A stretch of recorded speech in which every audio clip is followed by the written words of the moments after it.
I am frequently asked, what do user researchers do? As in, what does the job actually entail?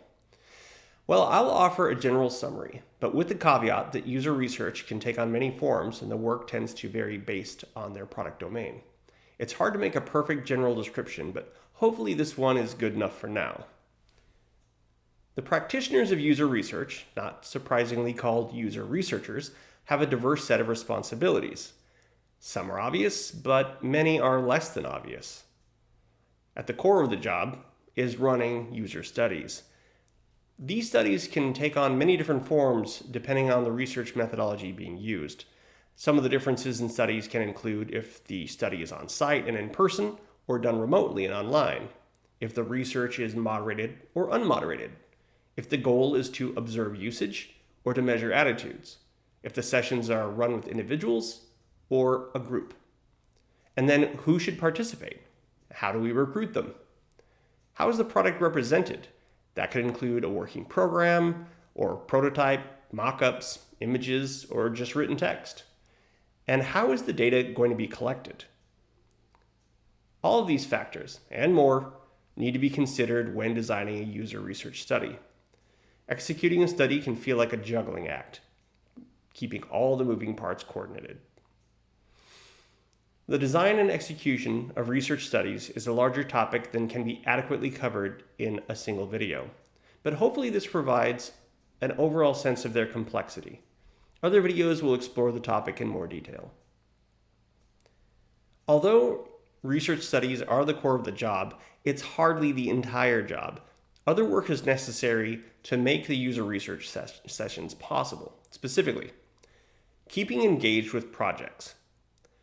For user researchers to be effective, they need to be integrated into the team and engaged with the project. They need to understand the state of the project and the open questions floating around within the team.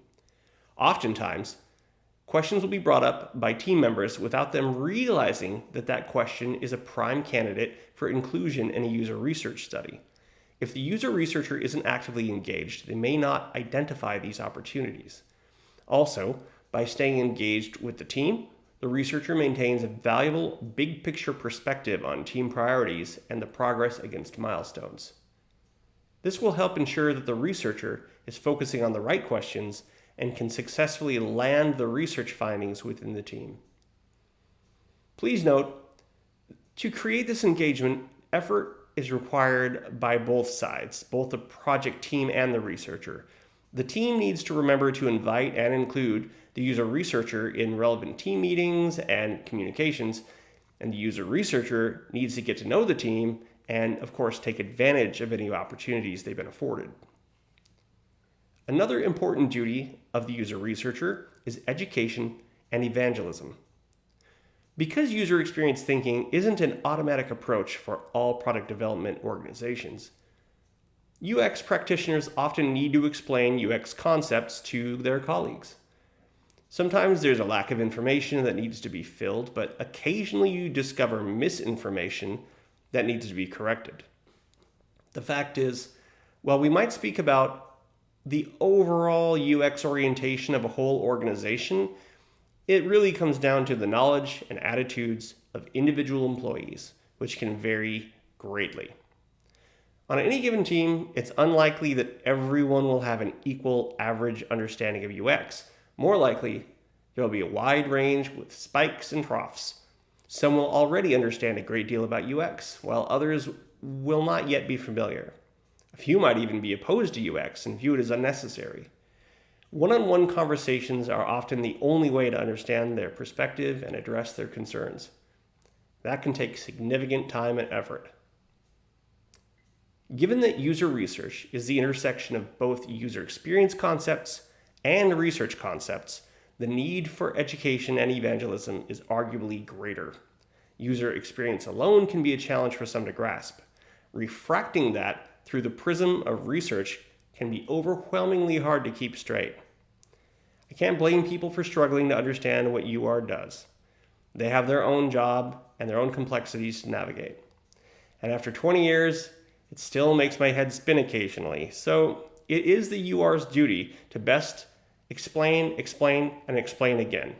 and perhaps you even go so far as to create a series of videos on the topic.